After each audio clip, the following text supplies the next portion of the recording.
Hello friends, आज हम लोग डिस्कस करेंगे एक इम्पॉर्टेंट केस लॉ जो कि पास किया गया है बाय मद्रास हाई कोर्ट। पर उससे पहले हम लोग डिस्कस करेंगे कि आईबीसी होता क्या है।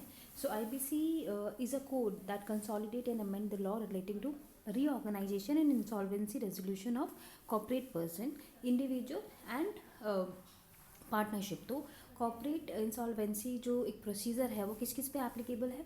कॉर्पोरेट पर्सन पे, पार्टनरशिप पे, इंडिविजुअल पे। सो इसका ऑब्जेक्टिव क्या था? इसका एक मेन ऑब्जेक्टिव ये था कि जितने भी एक्ट हैं इंसॉल्वेंसी से रिलेटेड उनको कंसोलिडेट किया जाए, और दूसरा इसको फास्ट किया जाए, और तीसरा इसकी वैल्यूएशन ऑफ एनी ऑर्गेनाइजेशन और पार्टनरशिप एक्ट और any individual should be maximize for the benefit of all stake holder.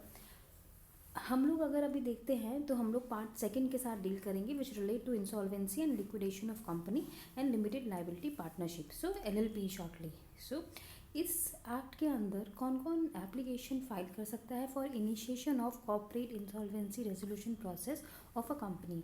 तो एक हो सकता है फाइनेंशियल क्रेडिटर्स। अब फाइनेंशियल क्रेडिटर्स क्या होते हैं? कोई सा भी क्रेडिटर जिसने आपको पैसा दिया हुआ है, बी इट अ सिक्योर्ड और unsecured debt to the company.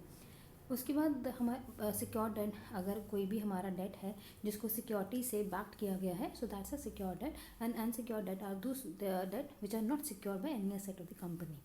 Lastly कौन है? Corporate debtor itself. सो वो अपने आप भी इंसॉल्वेंसी के लिए एप्लीकेशन फाइल कर सकता है under section 10 of IBC code.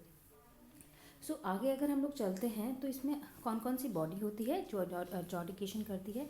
एक होती है जॉडिकेटिंग अथॉरिटी जिसका नाम है National Company Law Board Tribunal, so NCLT. So NCLT की जितना जितना हमारी कंपनीज़ हैं, सो अलग अलग जगह पे अलग अलग एनसीएलटी हैं। लाइक फॉर एग्जांपल, अगर कॉर्पोरेट डेटर है, not the person filing the application, the corporate debtor against which the application been filed, उसका रजिस्टर ऑफिस देखा जाएगा। तो अगर कोई कंपनी है जिसने डिफ़ॉल्ट किया है अपने फाइनेंशियल क्रेडिटर को पे करने के लिए, तो इंसॉल्वेंसी कहाँ पे स्टार्ट होगी? दिल्ली में होगी, अगर उस कंपनी का रजिस्टर ऑफिस दिल्ली है। उसके बाद हमारे पास आती है एपिलेट बॉडी।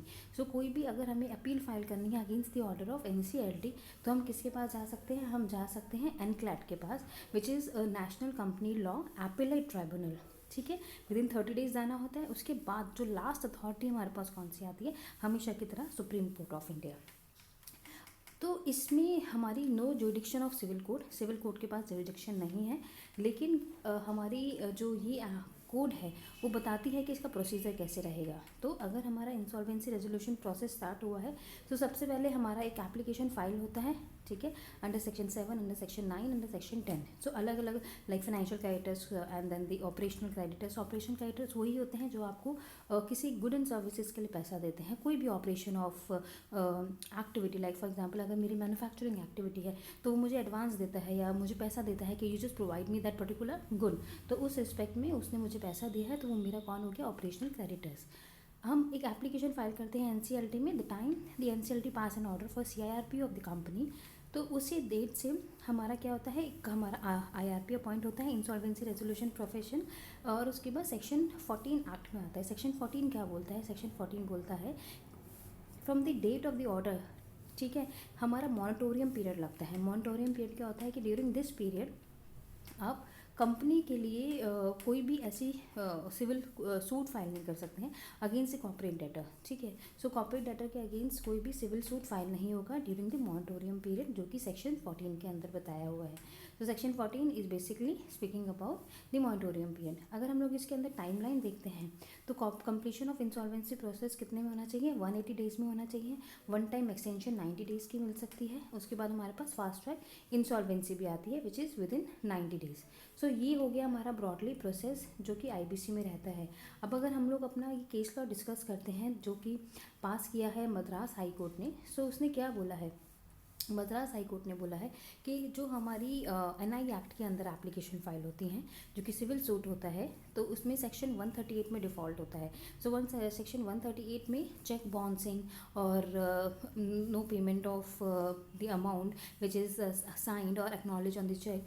सो क्या होता है? डिफ़ॉल्ट इन पेमेंट उस केस में एक सिविल सूट फाइल हो सकता है। तो ये बोलता है कि कॉर्पोरेट डेटर जो कि कंपनी है उसके अगेंस्ट आप फाइल नहीं कर सकते हो, लेकिन अगर कोई इंडिविजुअल है which is behind this crime of defaulting on payment और dishonouring of the cheque, so you can file an application before the court for initiation of any proceeding under section 138, read with section 141 of the act or the NI act. So 141 बोलता है a person who can be proceeded against when the offence under section 138 of negotiable instrument has been committed by any person of a body corporate. So body corporate ने कोई भी अगर body corporate है उसने अगर default किया है payment में, तो उसके डायरेक्टर्स को, ऑफिसर्स को, सीईओ को कैन बी प्रोसिक्यूटेड अगर डिफ़ॉल्ट उनकी वजह से हुआ है and they are liable for that particular default. दस section 138 and 141 bar during the moratorium period, which is also passed by Madras High Court. Also, individual who are directors, CEO or the officer of the company, the prosecution can be initiated against these person. So this is all for today's class. Thank you for listening to our videos. You please subscribe and like our videos. Thank you so much.